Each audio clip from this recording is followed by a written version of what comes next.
और ऐसी ही मिलीजुली संस्कृति की एक मशहूर मिसाल भी है राही मासूम रजा, हाँ बिल्कुल। जिन्होंने मशहूर टीवी सीरियल महाभारत के डायलॉग लिखे थे।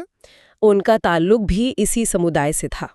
जी हाँ, राही मासूम रजा का हुसैनी ब्राह्मण पृष्ठभूमि से होना, ये उनके व्यक्तित्व को, उनके लिखने के अंदाज को एक खासियत देता है। अच्छा, कैसे?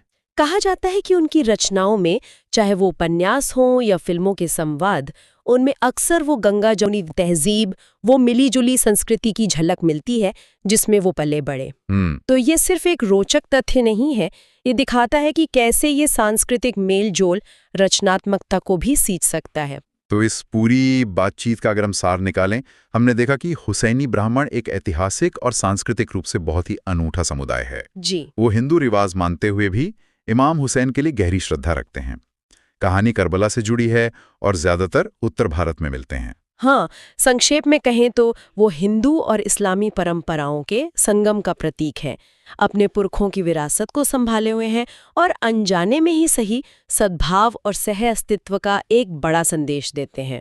उनकी कहानी हमें भारत की जो जटिल सांस्कृतिक परतें हैं ना, जिनकी तरफ अक्सर ध्यान नहीं जाता, उनकी याद दिलाती है। बिल्कुल, ये हमें सोचने पर मजबूर करता है। और यहीं से एक सवाल मन में आता है। देखिए, आज के समाज में जहां पहचानें अक्सर बहुत सख्त हो जाती हैं, कभी-कभी टकराव का कारण भी बनती हैं, ऐसे में हुसैनी ब्राह्मण जैसे समुदायों से जहां अलग-अलग पहचानें इस तरह घुल मिल जाती हैं, हम अंतर्धार्मिक समझ और साझा विरासत के बारे में क्या सीख सकते हैं? ये एक बड़ा सवाल है। क्या उनकी कहानी हमें पहचान को देखने का एक ज्यादा लचीला, एक ज्यादा समावेशी नजरिया दे सकती है?